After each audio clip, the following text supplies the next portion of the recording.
తనీయాంసం పాంసుం తవ చరణ పంకేరుహ భవం విరించి సంచిన్వన్ విరచయతి లోకాన వికలం వహత్యేనం శౌరే కథమపి సహస్రేణ శిరసాం హరః సంక్షుద్ధ్యైనం భజతి భసితో ధూళన విధిం. ఆదిశంకరాచార్యుల వారు విరచించిన సౌందర్య లహరిలోని 2వ శ్లోకం ఇది.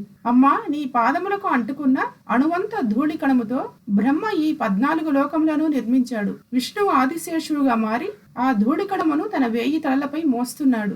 శివుడు అదే కణమును తన శరీరమంతా బూడిదలా పూసుకుని తిరుగుతున్నాడు. తనీయాంసం పాంసుం, అణువంతైన ధూళిని, తవ చరణ పంకేరుహ భవం, నీ పాద పద్మములందు పొదమిన, విరించి సంచిన్వన్, బ్రహ్మదేవుడు సేకరించి, విరచయతి లోకాన వికలం, సకల లోకములను ఏ విధమైన లోపము లేకుండా, వహత్యేనం శౌరి, విష్ణువు నీ పాద ధూళి కణమునే, కథమపి సహస్రేణ శిరసాం, తన 1000 పడగలతో అత్యంత భక్తితో మోస్తున్న, హరః సంక్షుద్ధ్యైనం, శివుడు ఆ ధూళి కణమునే, భజతి భసితో ధూళన విధిం, ఆ ధూళిని చూర్ణం చేసి భస్మంలా ధరిస్తున్న పరమేశ్వరి అయిన జగదంబ పాద పద్మముల నుంచి స్వీకరించిన ఒక్క ధూళి కణము సర్వ ప్రపంచ కార్యాలు చేస్తున్నది. అమ్మవారి పాద పద్మాల నుంచి ఒక కణ మాత్రం ధూళిని స్వీకరించి త్రిమూర్తులు తమ కార్యాలను నిర్వహిస్తున్నారు. అమ్మవారి పాద ధూళి కణమును సేకరించి బ్రహ్మ ఈ ప్రపంచాన్ని సృష్టించాడు.